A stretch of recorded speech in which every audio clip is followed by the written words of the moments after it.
Божа про мене, Син Божий до Отця свого взиває.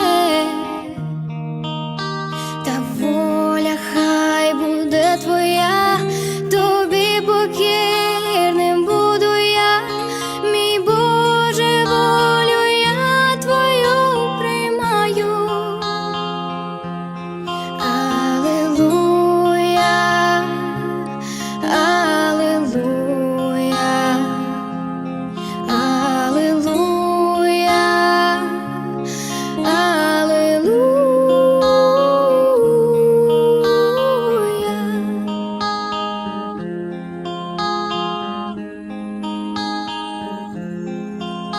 ось хрест вже на його плечах, такий важкий.